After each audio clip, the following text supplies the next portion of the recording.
Om Sadashiva Samarambam Shankaracharya Madhyamam Asmadacharya Paryantam Vande Guru Paramparam Ishvaro Guratmeti Murtiveda Vibhagine Vyomabda Vyapta Dehaya Dakshinamurtaye Namaha Tava Vedanta Siddhanta Gocharam Tamagocharam Govindam Paramanandam Satiguru Pranatochmaham Om Shanti Shanti Shanti Om Namastê, bem-vindo a todos. Nós estamos no capítulo 7, como nós sabemos, né? O versículo 9, nós iniciamos do verso 9, no qual Krishna diz, ó Arjuna, além disso, eu sou a fragrância na terra, eu sou o calor no fogo, eu sou a vida em todos os seres, eu sou a austeridade dos ascetas, né? Nós estamos vendo aquela parte na qual esse capítulo inteiro, na verdade, a segunda fase, segunda parte do Gita, né? Capítulo 6, 7 ao capítulo 12, se trata da natureza de Ishvara, como nós sabemos, né? E se trata fundamentalmente da natureza de Saguna Ishvara, Ishvara, o Criador, né? E o Ishvara, o Criador, é uma compreensão muito importante. Eu tenho tentado fazer um esforço de exaltar a importância da compreensão, né, de Saguna Ishvara, porque o Jiva, Atma, né, ele inevitável, invariavelmente, ele se identifica com o corpo-mente, e aí o fenômeno chamado ego ocorre. Esse ego, ele precisa compreender as suas devidas proporções, né? As suas devidas dimensões, não é? O modo qual ele é importante, né? E ele precisa assumir as suas responsabilidades, etc., mas sem perder de vista esta perspectiva de que, né, nós não sabemos praticamente nada, né? E os pensamentos, né, as ideias, as ações, eles fazem parte de um sistema no qual uma infinidade de fatores estão interagindo para produzir cada momento de nossas vidas. Então, o ego, ele tende a se apropriar daquilo que pertence ao sistema Ishvara, que é Deus, né? Então, esse ego, ele precisa realmente compreender o relacionamento dele com o Criador, né? Sob a luz destes ensinamentos do Lord Krishna. É importantíssimo, é fundamental, né? Ah, eu estou salientando isso, principalmente depois de nós termos passado pelo Mandukya Karika, no qual, né, tudo isso foi desconstruído, foi retirado como não a verdade absoluta.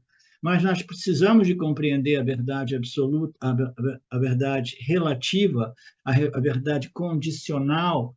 Nós precisamos de compreender essa ordem que não é absoluta, mas é uma ordem aparente, desenhada inteligentemente para que o Jiva possa crescer, desenvolver, ao ponto de compreender a realidade absoluta, né? Então, nós temos que manter esta visão clara da importância deste trabalho a respeito da compreensão, né, do sistema Ishvara, a compreensão do relacionamento do Jivatma com o Criador e as leis que regem essa criação, as leis que sustentam. E aqui nós estamos vendo, nesta passagem, uma exaltação deste princípio chamado Ishvara, que é a totalidade do todo, todos os fatores, todos os elementos desta experiência humana estão ali sustentadas por Ishvara. Aí ele começa a dizer, eu sou isso, eu sou isso, eu sou isso, tudo que você está vivendo sou eu, né? Eu sou, além disso tudo que eu já disse, ele está dizendo, eu sou a fragrância na terra. Então, o elemento terra, ele possui o quê? Uma fragrância, um perfume, um odor, né? Então, cada um desses 5 elementos primários, né, eles possuem determinadas qualidades, ou naturezas, ou característica. A terra é o único elemento que tem perfume, né?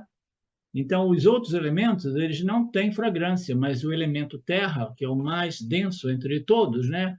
Ar, espaço, ar, fogo, água e terra. O terra é o único que oferece todas as outras, diversas das outras características, né? Porque são desdobramentos do primeiro, do mais sutil dos elementos, até o mais denso dos elementos. Então, são desdobramentos e faz com que o elemento terra seja aquele que nos oferece a fragrância, os odores, os perfumes, os cheiros, né? De tal modo que imediatamente essa inteligência chamada Ishvara nos permitiu o desenvolvimento, né, dos sentidos, né, do canal de recepção, percepção, para obter o que? As fragrâncias dos elementos terra, das infinitas composições ou configurações do elemento terra, né? Então, a inteligência, o modo qual tudo isso, né, se desdobra, né, e se desenvolve, e Ishvara está embutido em tudo, como a inteligência que sustenta tudo isso, é uma coisa realmente, né, incompreensível para a mente humana. E nós precisamos desenvolver esta visão, porque a menos que nós conheçamos realmente, compreendamos realmente o quanto inteligentemente estruturada, desenhada este universo aparente é, a gente não consegue desenvolver o quê? Aquele outro aspecto do Karma Yoga, que é o quê? O Karma Yoga é uma ciência, é uma compreensão a respeito do sistema Mithya, o sistema Ishvara, né? Mas, ao mesmo tempo, o Karma Yoga requer o desenvolvimento de quê? De uma atitude de agradecimento, de gratidão, de reverência, né? Por quê? Porque é incrível, é de tirar o chapéu, é de se jogar no chão em reverência, né? Em gratidão a essa inteligência suprema. A inteligência ela não pertence à matéria, a matéria é inerte. A inteligência pertence a Ishvara e a Brahman, entendeu? Então, a menos que a gente desenvolva esta atitude de reconhecimento por esta inteligência suprema, né? Esse conhecimento a respeito de karma, dharma, permanece simplesmente a um nível racional, a um nível, né, intelectual. Então, o objetivo de tudo isso é desenvolver o que? O espírito, né, a atitude de apreciação, de gratidão, de aceitação dos resultados. Tudo. E por que é importantíssimo os frutos? Eu estive falando ontem, os frutos do autoconhecimento são praticamente impossíveis de serem colhidos, a menos que o indivíduo tenha desenvolvido esta compreensão barra atitude de gratidão, reverência, entendeu? E apreciação pela oportunidade chamada o milagre da vida nesta ordem aparente chamada Mithya.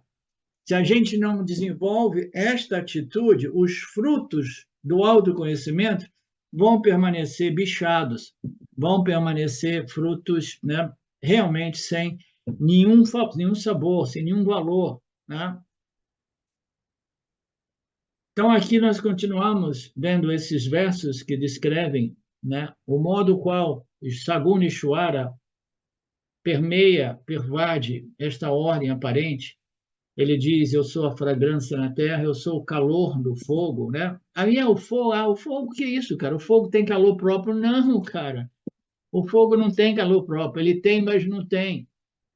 Porque por trás de todos os fenômenos que existem, existe o quê? O Criador, a inteligência suprema, né? O conhecimento que coloca e sustenta tudo isso.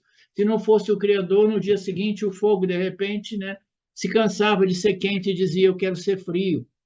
Não, Shvara está ali sustentando, né, natureza de todos os fenômenos, objetos, de tal modo que todos os fenômenos sigam as suas naturezas criadas pelo Criador.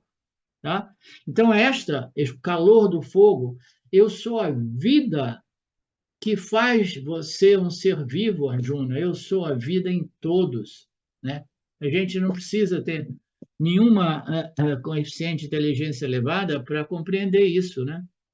Que quando um corpo, né, ele fica doente ou envelhece, né, ele de qualquer modo, né, ele já não é suficiente para produzir a faísca da vida, né? O milagre da vida, né? O corpo físico, né? Então, existe aquele momento que o ar vital deixa o corpo e não retorna mais para o corpo. Aquele ar é desenhado inteligentemente. Ó, nós temos ares que a gente experimenta aqui, nós temos ares que são desenhados inteligentemente, entre eles os ares que sustentam, né, que mantêm os nossos 5 sistemas fisiológicos autônomos. Cada um deles é desenhado à perfeição para a digestão, para a respiração, controle de temperatura. Todos eles são desenhados, né? Existe um momento que todos os ares deixam o corpo físico e não retornam. O que ocorre com aquele corpo físico? Ele começa a apodrecer, literalmente, né? Ele começa a apodrecer.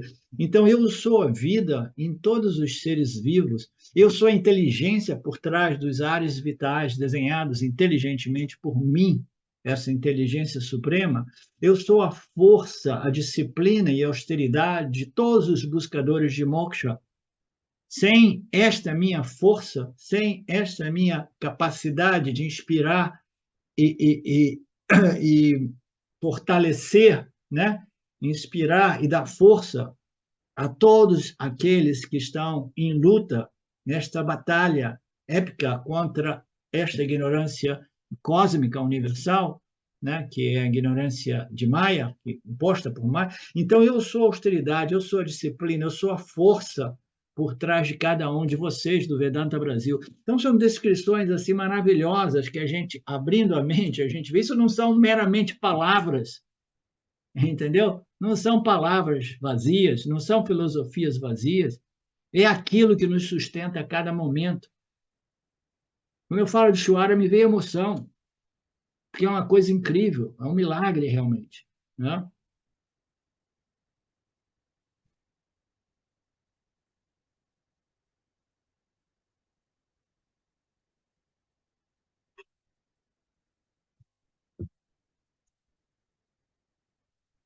Ok. A natureza essencial da Terra é o cheiro. Cada um dos 5 elementos possui as suas características ou qualidades ou naturezas intrínsecas mais fundamentais, né? A natureza mais intrínseca do espaço é som, a natureza mais intrínseca do ar é o tato, né? Ele oferece uma resistência. O fogo é o som, né? A água é o sabor, e assim cada um desses elementos vão recebendo emprestado, né, as características ou naturezas dos precedentes, né, dos mais sutis, e vão acumulando mais características ou naturezas, né? Mas a natureza intrínseca realmente que só pertence à terra é a fragrância, tá? Então, este elemento terra é o elemento que fez de modo que Ishvara dissesse: oh, agora nós grossificamos elementos, nós temos esse elemento chamado terra, chamado barro, como a gente queira chamar, né? E agora a gente não tem nenhuma outra alternativa, nós precisamos de um instrumento que possa captar esta natureza chamada o cheiro, né? O aroma, o perfume, né? Esta é a genialidade desta projeção, criação aparente, que nunca foi iniciada, existe simplesmente como uma mera aparência, sim, mas é uma aparência que não pode ser simplesmente negligenciada, entendeu? Porque nós vivemos no âmbito desta ordem aparente, e como eu digo repetidamente, é somente nesta ordem aparente que a realidade absoluta pode ser compreendida e retida. Vocês entendem esta afirmação? Quem é que não entende esta afirmação? Quem é que não entende que é somente dentro do âmbito dessa ordem aparente, semelhante a uma projeção, a uma sobreposição, a uma miragem, né? Ou uma projeção numa tela, somente dentro desta ordem aparente que a apreensão da realidade absoluta pode ser obtida. Quem é que não compreende isso totalmente, por favor?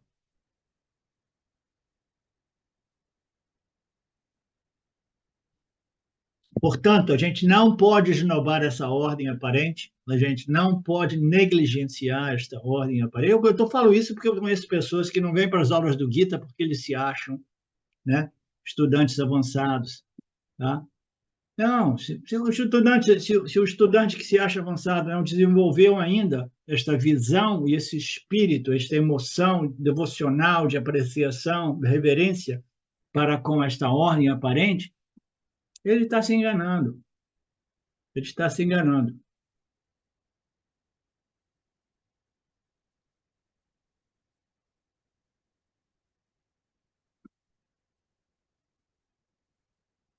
Aí o Swami continua falando da beleza deste elemento, terra, que nos propicia tantas fragrâncias diferentes, né? E, naturalmente, existem cheiros ou fragrâncias agradáveis e existem aquelas desagradáveis também, né?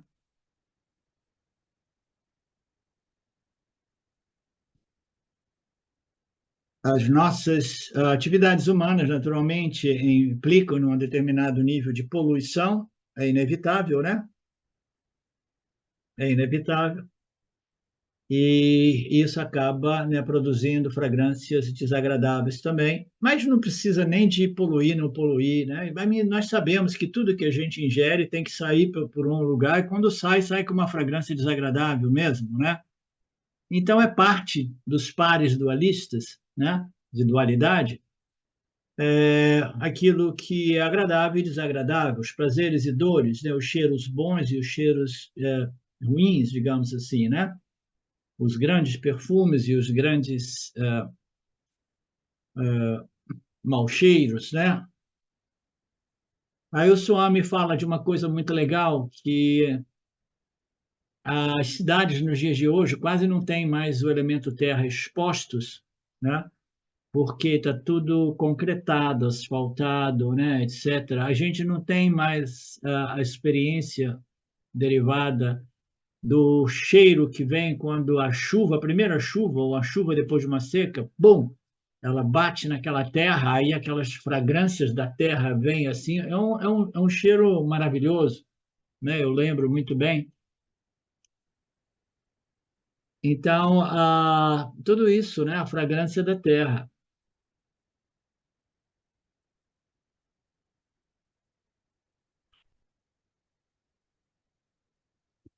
Então, aqui ele continua elaborando um pouco sobre os outros elementos também, né? O fogo, o princípio do calor no fogo, a natureza essencial do fogo, como nós sabemos, é o calor, né?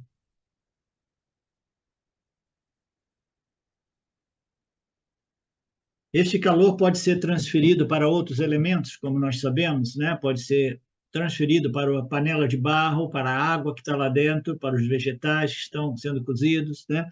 Mas o calor, fundamentalmente, pertence somente ao fogo, né? Esta é a natureza intrínseca do fogo, né? Eu sou a natureza intrínseca de todos os seres. O que é a natureza intrínseca, né? Então, a natureza intrínseca é aquilo que, sem o qual aquela coisa não é aquela coisa, mas, acima de tudo, a natureza intrínseca é aquilo que jamais é sujeita à mudança, à modificação, tá? Jamais é sujeita a aparecer e desaparecer a natureza intrínseca de alguma coisa. E a natureza intrínseca de alguma coisa é aquilo que jamais se modifica, tá? Então, isso nós precisamos também lembrar que a natureza intrínseca absoluta de cada Jiva Atma é o que? É o Atma, é a consciência, é a Brahman, é a existência não dual, né? Então, o que é a natureza intrínseca do Jiva Atma, né? É aquilo sem o qual o Jiva Atma não existe, é aquilo livre de qualquer possibilidade de aparecimento, desaparecimento e de qualquer possibilidade de mudança. A natureza intrínseca do Jiva Atma, ela não está sujeita a mudança, modificação. Essa é a natureza intrínseca. Em todos os níveis do mundo fenomenal existe a natureza intrínseca de cada subproduto de Maya. E a natureza intrínseca absoluta do Jiva Atma é aquilo que jamais está sujeito a modificação ou mudança. Então, eu sou a vida sem o qual o Jivatma se torna um cadáver morto. Se você pega o espírito de Shiva, menos a vida, remova e Jiva, remover, você vai para casa, portanto, o corpo se torna um cadáver morto. Tem um jogo de palavras aqui que não faz muito sentido quando nós traduzimos para o inglês, para o português.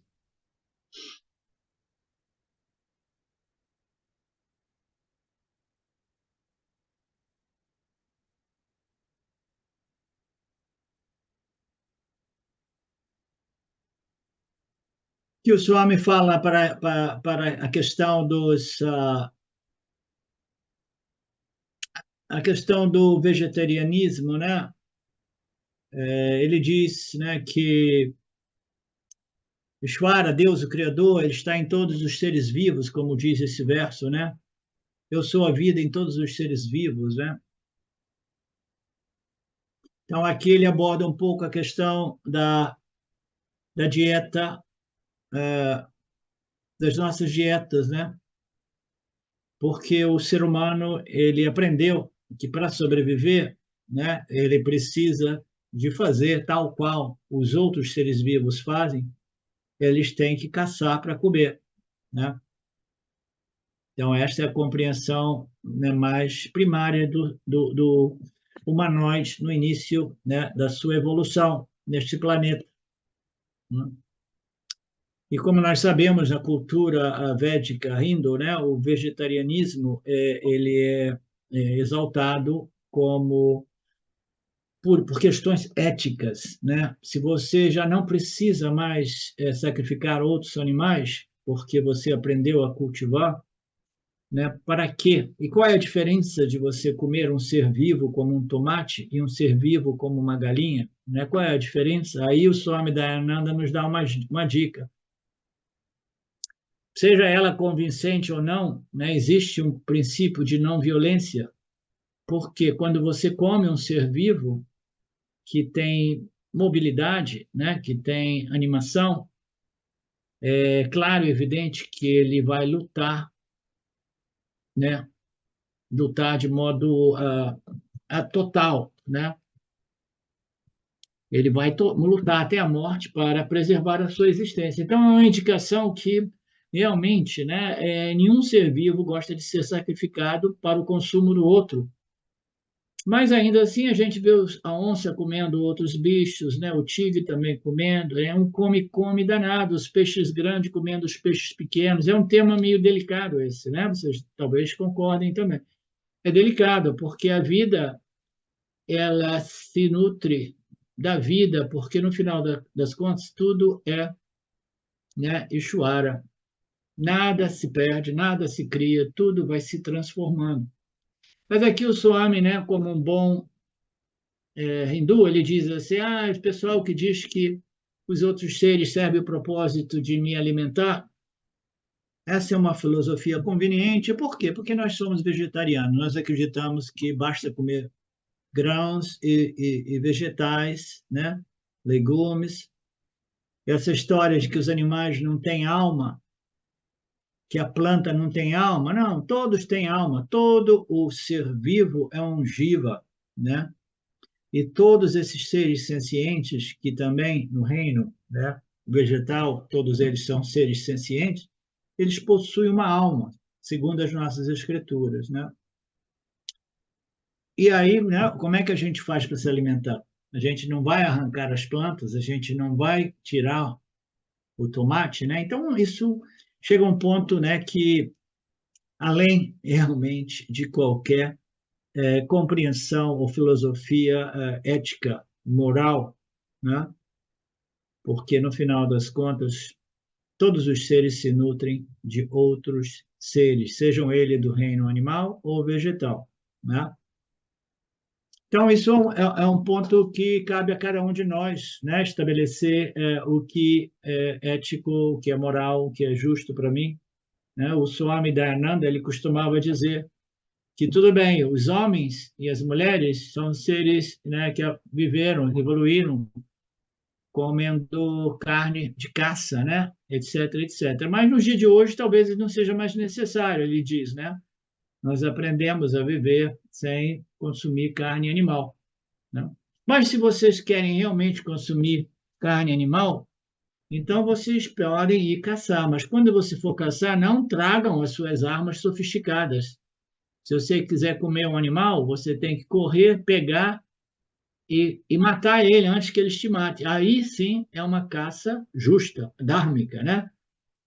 Cada um, né, usando, né, dos recursos naturais de cada um. Mas são conceitos, né, um pouco, né, pessoais de cada um. O Swami Dayananda apresentou esse conceito.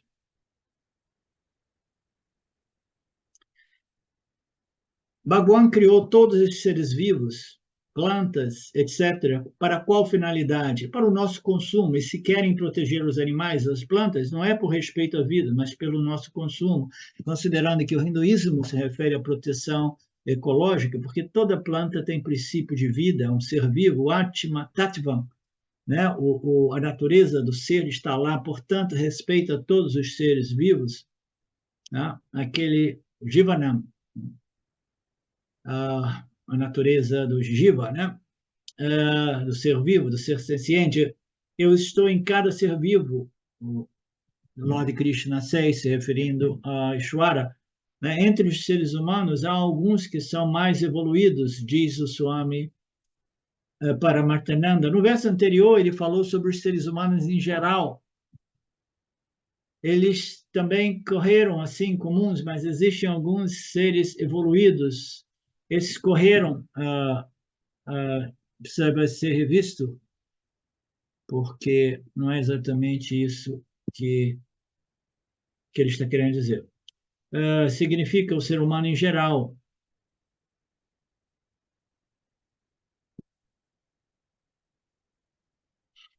Ele tá falando aqui sobre os seres humanos, existe graduação de elevação, de pureza, né, dos seres humanos, como nós sabemos. Existem seres humanos que são tão rudimentares que eles são muito mais próximos do reino animal, né, do que do reino humano, né? Muito, muito distante do reino humano divino, digamos assim, né? Então, esses seres mais evoluídos são chamados os tapas vinaha. Então, por causa dos seus tapas são esforços espirituais com o objetivo de transcender a minha animalidade e desenvolver a minha divindade, né? Então, tapas são aqueles que fizeram muitos sadhanas espirituais para se elevarem. Por causa da sua perseverança, da sua disciplina, da sua dedicação, por causa do seu compromisso em elevar-se além do reino animal meramente, né, intuitivo, né? Intuitivo não, instintivo, eles conseguiram essa realização, né? Então, eles, através de muitas tapas, esforços, né? E o Lord Krishna diz, Shwara, eu sou o esforço, a disciplina, a dedicação, a perseverança por trás de cada indivíduo, né, que busca a sua elevação espiritual, né? Tudo muito lindo. Eu sou a santidade nas pessoas santas. Então ele está tentando cobrir diversos aspectos, né, da experiência humana, dizendo que ele está por trás, ele é a essência de todas as experiências humanas, todos os aspectos das nossas experiências, né, são devido ao Criador. Resumidamente, consideramos os 5 elementos como sendo Deus. É por isso que eu disse a você no outro dia, temos 5 templos, os 5 elementos que são percebidos por nós através dos 5 canais de percepção. Cada um desses elementos é um aspecto de Ishvara, é um templo dedicado a Ishvara, né? Desde o espaço, né? Passando por ar, fogo, água, até chegarmos à Terra, são 5 aspectos do Criador manifestos como os elementos primários que nós experimentamos, né? Todo dia. O que isso significa? Eu vou aprender a olhar e ver os 5 elementos primários como Ishvara, Ishvara manifesto, né? Ishvara manifestado. Tudo isso indica o quê? Indica que eu já não vou ver as coisas simplesmente, né, como matéria e energia, eu vejo o que está por trás da matéria e energia. E aí, quando eu vejo que é o Lorde, que é o Senhor, que é o Criador, que é Deus, entendeu? Por quê? Porque é ali produzindo, sustentando, né? Estruturando tudo de modo tão perfeito, né? Aí o que que ocorre? A minha atitude é uma atitude de gratidão, de reverência, né? Muda a atitude do indivíduo. Este é o indivíduo religioso, espiritual. Pessoal que quer buscar somente o espírito sem compreender o Criador desta ordem aparente, ele jamais obtém o conhecimento completo. O conhecimento completo envolve tudo, né? Satya e Mitya, todos os aspectos de Mitya. Eu aprendo a olhar e ver os próprios elementos como Deus, uma manifestação de Deus, Deus manifesto. E aí o que que ocorre? Uma mudança de atitude. O que isso significa? Eu aprendo a olhar e ver os 5 elementos como o Criador. Tudo isso indica que eu mudei de atitude. Eu não vejo este universo, este meio ambiente meu, eu não vejo este campo de experiência simplesmente como namarupas, como matéria e energia, mas eu vejo como aquilo que está por trás de todos esses namarupas, de todas essas configurações de nomes, cores e formas, o que está por trás é esta entidade, né? Esta inteligência suprema, o conhecimento de tudo, né?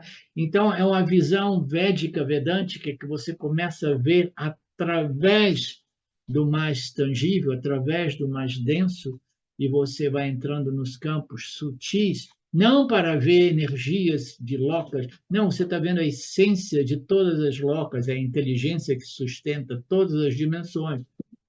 Eu começo a ver tudo isso como Ishvara. A minha mudança a respeito de todos os fenômenos muda, né? A minha atitude muda.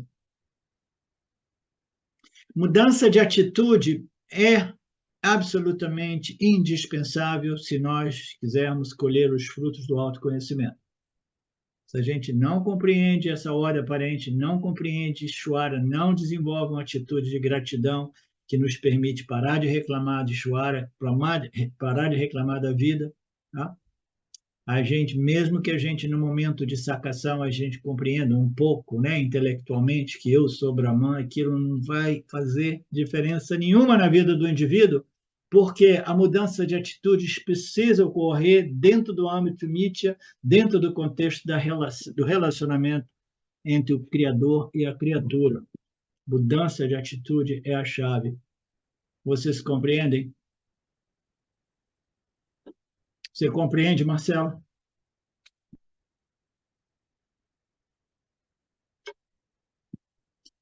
Você compreende, Silvia? Sim.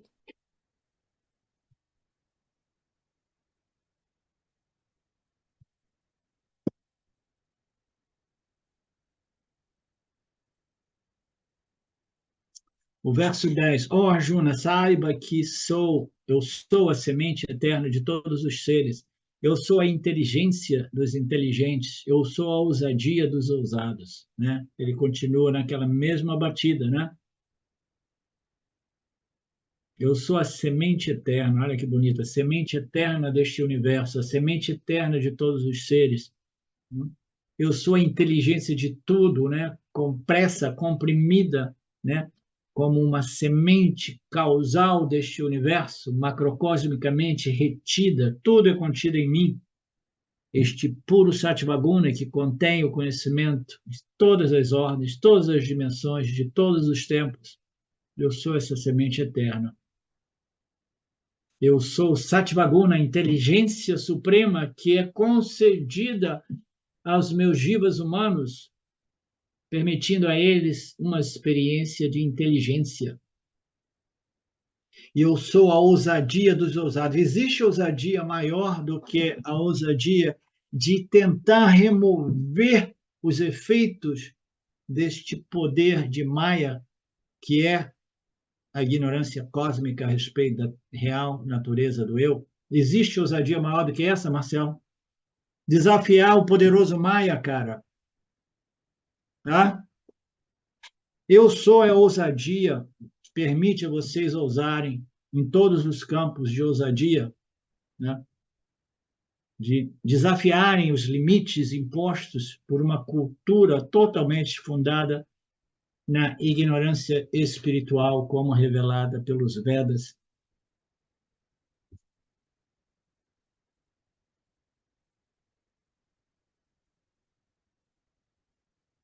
Eu sou a inteligência por trás das pessoas inteligentes. Somente por causa da minha inteligência, da minha bênção, as pessoas inteligentes estão desfrutando da inteligência. Esse gostando aí, Marcelo, quando às vezes ele em inglês aparece they enjoy intelligence, they enjoy. Enjoy em inglês pode ter uma conotação que é realmente gostando ou desgostando, mas desfrutando nesse sentido, tá?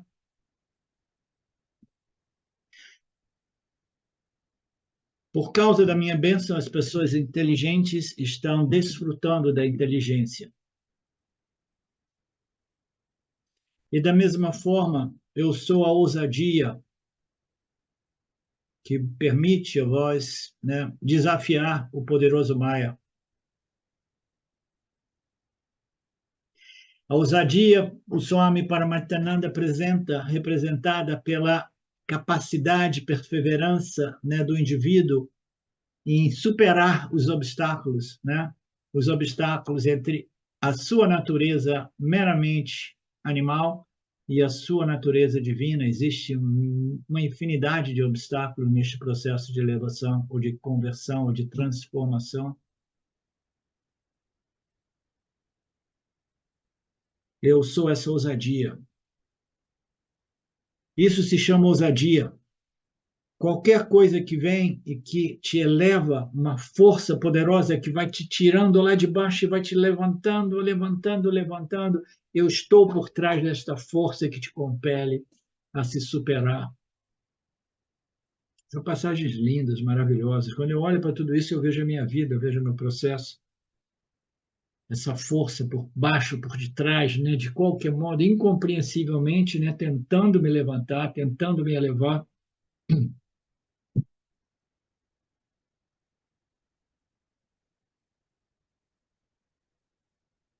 As pessoas que aí ele elabora um tanto dizendo algumas pessoas elas têm essa experiência desta força, né, que nos eleva como se fosse uma escavadeira ou um trator que vai te levantando, vai te empurrando, né?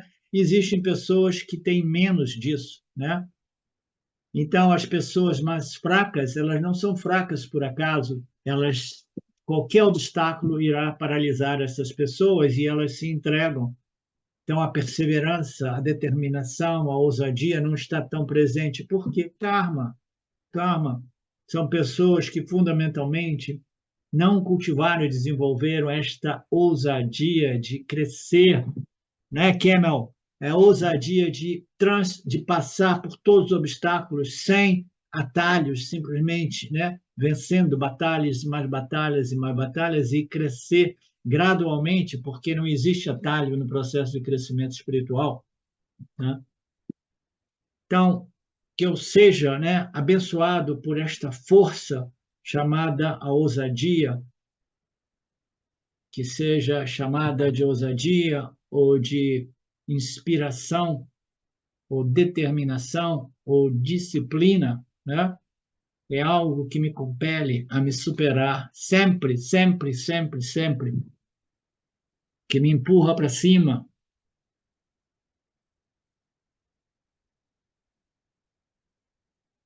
Significa superação, parakramaha, akramaha, superação dos obstáculos comuns a todos os seres vivos. É o brilho da ousadia, o brilho, ousadia, determinação, força, perseverança. Eu sou essa força por trás de todos vocês no Vedanta Brasil.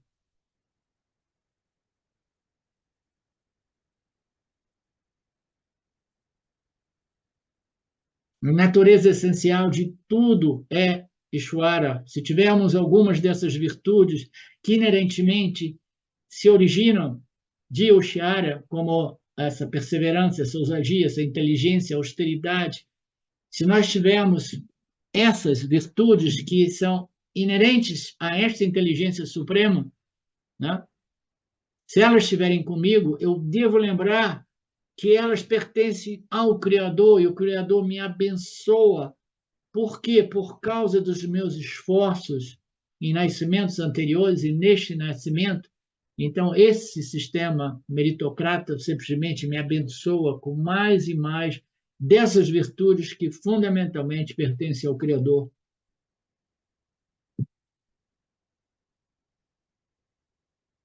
Portanto, o ego que compreendeu Ishvara, que compreendeu o seu relacionamento com Ishvara, ele não se apropria daquilo que pertence ao Criador.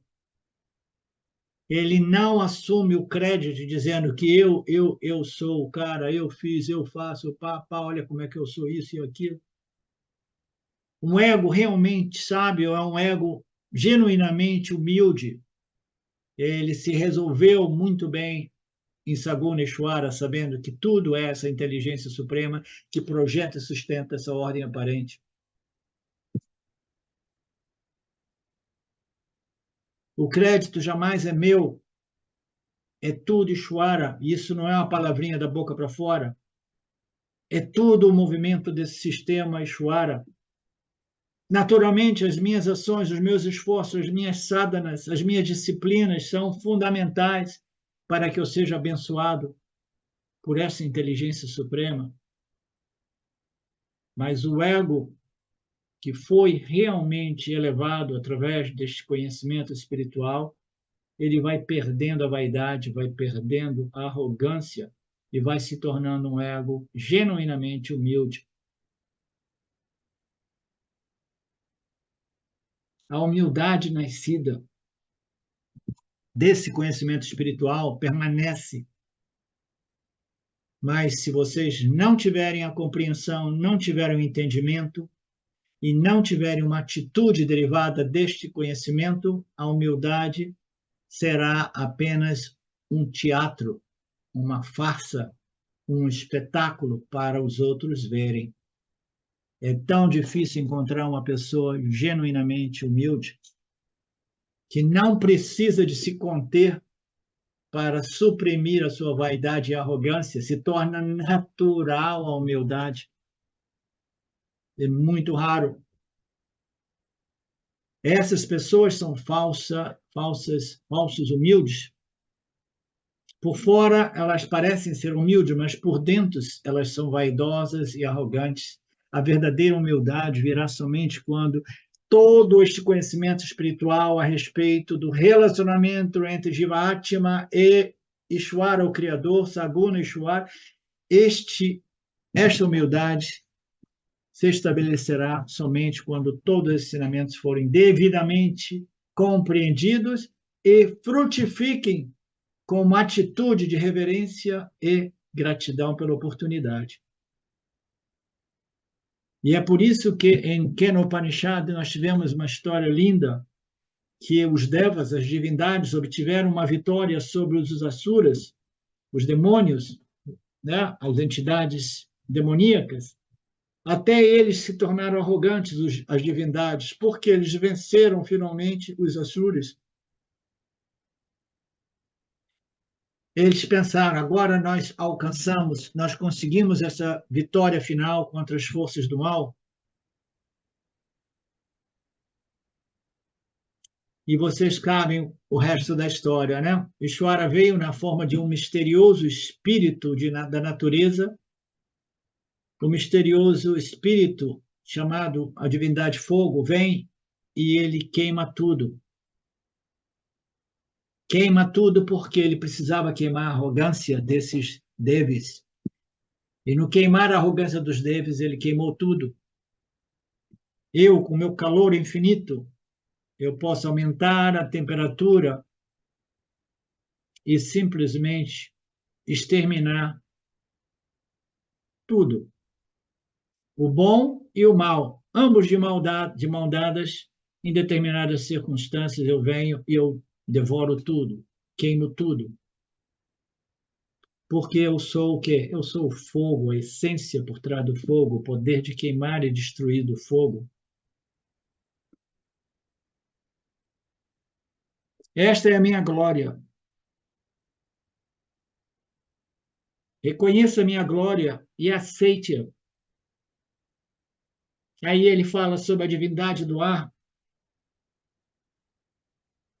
Muito ar. Eu posso, né, exterminar tudo e todos com muito ar. O ar vai secar tudo. O ar tem a capacidade de desidratar tudo e matar tudo, acabar com todos os seres vivos, tornando tudo um grande deserto sem vida. Tudo isso é a minha glória, tudo isso são os meus poderes, tudo isso são os meus 5 elementos.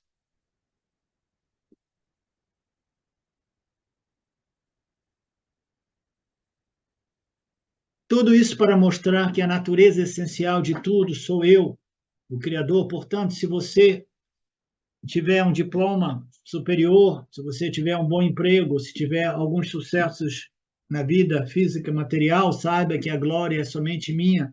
E se você se tornar muito arrogante, eu vou retirar tudo isso de você.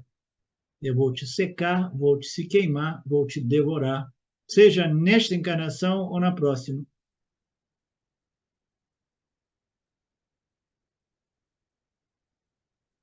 Se você não compreender Ishvara, você se tornará uma pessoa ignorante do Criador.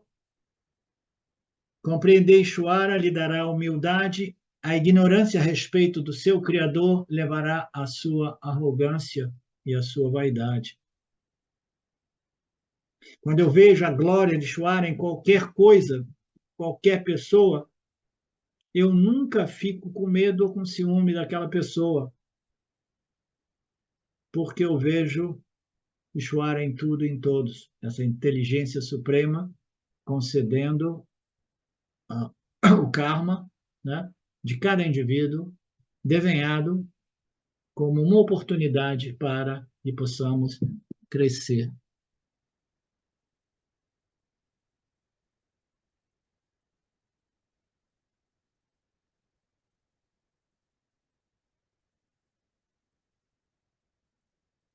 Nós, fundamentalmente, toda a nossa glória, né, pertence ao nosso Criador. A gente não sabe quase nada. Tudo que, ó, essa aqui é uma coisa muito importante, porque entra no campo do livre-arbítrio. O que é o livre-arbítrio? O poder de escolha, né? A gente escolhe sob a influência de nossas vasanas. Vasanas são tendências, tendências se tornam hábitos, hábitos se tornam predisposições e vícios. Aí a gente responde de modo, né, viciosa aos estímulos, aos nossos parábadas, né? Então, nós temos livre-arbítrio? Temos sim, mas sob o efeito desta ignorância cósmica que produz, que configura essas vasanas fundadas naquilo que eu quero e o que eu não quero a nível pessoal, né? Então, eu tenho livre-arbítrio? Tenho. Por quê? Porque o Senhor me deu esta força de sacrificar os meus quereres no altar do Dharma do Criador, no altar da natureza intrínseca de Deus, na qual os seres vivos vivem em harmonia, mas, de um qualquer modo, o jiva humano ele tem um poder de escolha que se torna viciado, vicioso, né? Portanto, nós precisamos compreender que a glória do exercício correto do nosso livre-arbítrio é onde existe uma glória do Jiva-Atma. Somente é possível quando ele inclui Ishvara na sua equação de vida, porque somente então ele vai começar a usar a força, né? A força de vontade para escolher aquilo que o eleva espiritualmente, que é idêntico a dizer escolher aquilo que o harmoniza com as leis e princípios deste Criador. A glória do Jiva, o exercício inteligente do livre-arbítrio do Jiva, somente se manifesta na medida que o Jiva humano ele começa a escolher não com base às suas vasanas, aos seus desejos por satisfação pessoal, ou evitar a dor pessoal, mas eles começam a escolher com base na compreensão dessas leis, desses princípios do Lorde Criador. Né? Então, este é o único aspecto que nós podemos dizer a glória do Jiva-Atma, mas essa glória, essa capacidade de escolha, né? Ela nos foi fornecida, né? Pelo Criador. Nós somos os únicos seres vivos com essa capacidade de escolher, né? Conscientemente, muito embora sob a influência de nossas vasanas subconscientes. Nós temos alguma glória? Sim, a nossa glória está no nosso esforço de nos superarmos como entidades movidas somente por nossos desejos e aversões. E esta glória nos foi dada por Ishvara, o livre-arbítrio humano.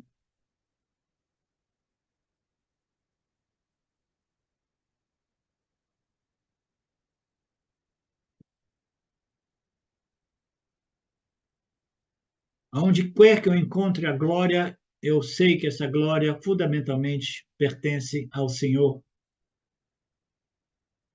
A humildade é o resultado. O não ciúme, a ausência de inveja, ciúme, a apreciação pelos nossos companheiros de jornada, tudo isso, né, é um outro benefício daquilo que nós chamamos de Ishvara Yanam, que é o conhecimento de Ishvara que frutifica como uma atitude de reverência e profunda gratidão pela oportunidade.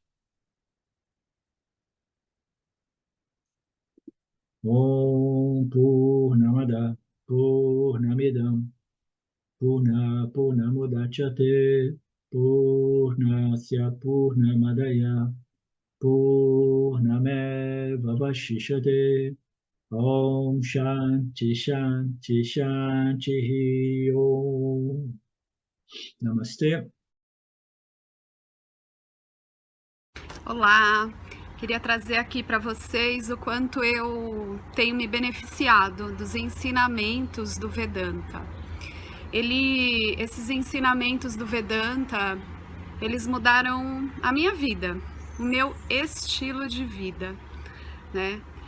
A partir de uma compreensão sobre Jagata, o mundo, sobre essa pura inteligência Ishvara, sobre o Jiva, né? A mente, o funcionamento, sobre a aplicação do Karma Yoga diariamente na vida, o quanto isso beneficia a purificação da mente, né?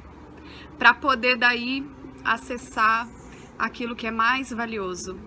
Aliás, eu diria sem valor estimável, inestimável, né? Uma riqueza profunda, que é a compreensão sobre os ensinamentos de Satya, a consciência, a existência ilimitada que sou. Bom, eu sou uma aluna de Vedanta, desse grupo Vedanta Brasil, que iniciei a jornada, estou no começo da jornada, mas essa jornada seria impossível sem o apoio diário de um professor qualificado, o professor Arlindo Nagar, nosso professor, que dedica a sua vida, que dedica as batidas do seu coração exclusivamente para o ensino do Vedanta. Ele gosta de usar a frase, o coração que se doa, recebe. Então ele é esse coração que doa. E aí a minha pergunta e o meu convite é: e você? Tem se beneficiado também dos ensinamentos, da compreensão, da clareza desses ensinamentos que são trazidos para nós? Sim? Se sim, o coração que doa, recebe. Então, o convite é: se você se beneficia, você pode também fazer uma doação. Essa doação, ela é necessária, apropriada, para a manutenção, né, desse ensinamento vivo diariamente para nós. E é um convite para que a gente possa nutrir esse grupo com o dar e o receber. E se você se beneficia, tenho certeza, qualquer valor mensal é suficiente. É o valor que o seu coração sentir, mas é um valor apropriado.